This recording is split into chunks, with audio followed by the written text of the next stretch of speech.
So what initially brought you into the Occupy movement? Well, I mean, I started at the second of those Thursday meetings we had.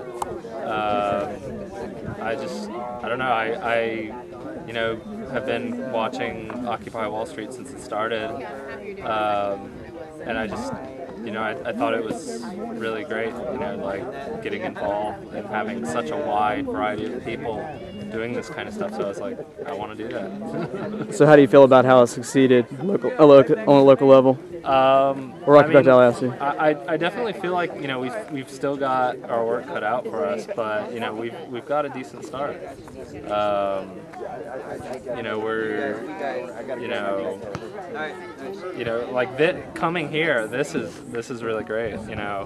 Having people from local communities be able to have their own input. That makes a lot of sense to me. And what's been the most inspiring moment so far for you for the last several weeks? Any particular moments that you can think of? Yeah. I think it was actually this past week we started going out to the Capitol on a daily basis, just a small group to have a presence. And you were out there? And yeah, I was out there several days. Great. And we were getting a really good response from like people driving by honking, even though it was only I think on like Thursday we had like 4 or 5 people, but we were still getting a good response, like a lot of people honking, and it made it, we could tell that people were watching and what was going on. What was your name again? My name's Keith. We wouldn't expect to see you. Arun, hey, Yeah, can I ask you a few questions, man? You're gonna interview me? Yeah, is that all right? Mumble and bumble on your camera? Yeah. Why not? I mean, because you're an important part of. I mean, my God, man, you're like one of the few people who I know who've still been around for the last 10 years, man. So I know you have something to say. Man, you love this town. I do. I absolutely adore this town. It is what it is. You can still call it a town. People argue that. People argue that Tallahassee is a city now. It keeps growing. Population keeps rising. Keep having all the subdevelopments, popping up around town. Yeah, I didn't either. But it's still a town. So how do you feel about how the movement has progressed locally in the last several weeks? I have mixed feelings. I continuously have mixed feelings. Definitely a lot of inner debate. Part of me is beautiful. It's beautiful just to watch people come together, and just look at people standing around, expressing themselves, listening to one another. It's dialogue, and that's what we're fighting for. Create dialogue and have voices heard. People are not alone. We're more similar than we are different, and people focus on their negativities and their differences, and yeah, they're there and they cause problems and friction between people, but let's get together and put those aside, be respectful, be open-minded as possible, and come together and find common ground and solutions. We could do this without Occupy. That's the thing. It doesn't have. The nation was inspired by what happened in New York. The media didn't do a great job of covering it. I think word of mouth really spread it better than the media did. The media just tries to turn it into a circus. So let me get away from the sun. Okay. All right. So what brought you out to the Rolling Occupy today? Well, I just heard about it actually today, and I'm interested in it as a possible third way and more ways than the current two-party system we've got. I don't think the two-party system as it's set up in America addresses people's needs or desires. I think that's why there's low turnout. I think there is a tremendous problem with economic inequality in our country. It's the worst in certainly 80 years since the Great Depression, if not 100 years since the days of the robber barons, when Teddy Roosevelt was known as the trust buster for the same kinds of reasons that we're seeing today with Occupy Wall Street. These are people who have concentrated wealth at the top, while incomes for the vast majority, at least 80% of the people, have remained stagnant since 1979. The latest CBO report tells us these things factually. These aren't things we're making up.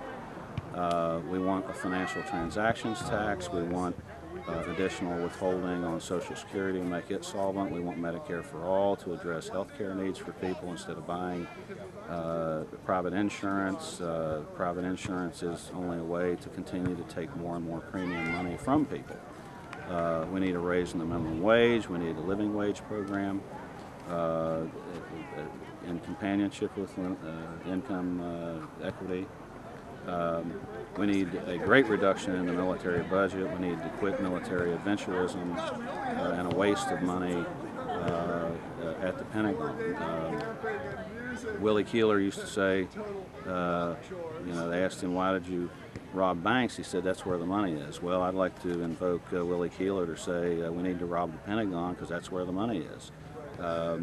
So, among other places, but certainly there's tremendous waste, fraud, and abuse, which is a Reagan line, which needs to be focused like a laser at the Pentagon as well.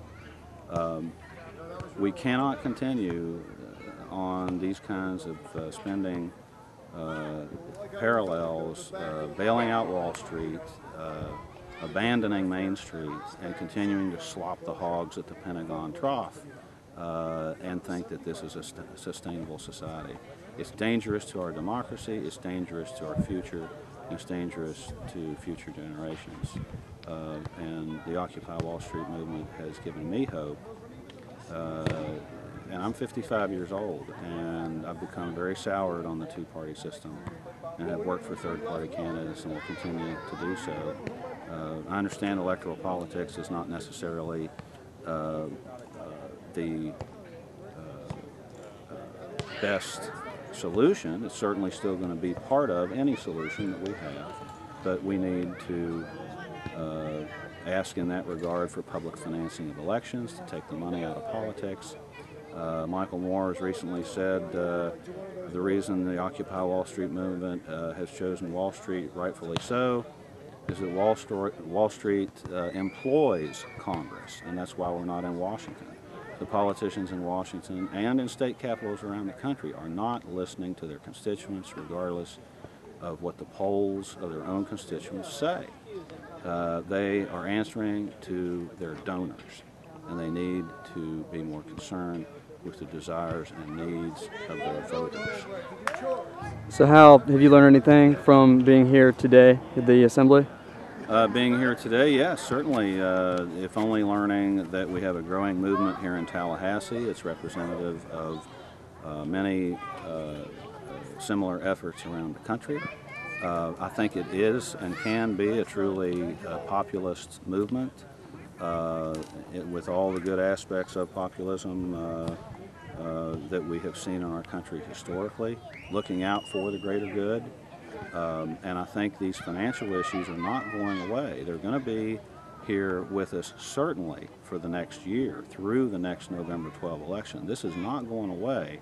You're entering prime campaign season, and these are things that, as much as the media, the general mainstream media in our country wanted to ignore and ridicule the OWS effort at the beginning, it caught fire quickly, and it caught fire for a good reason.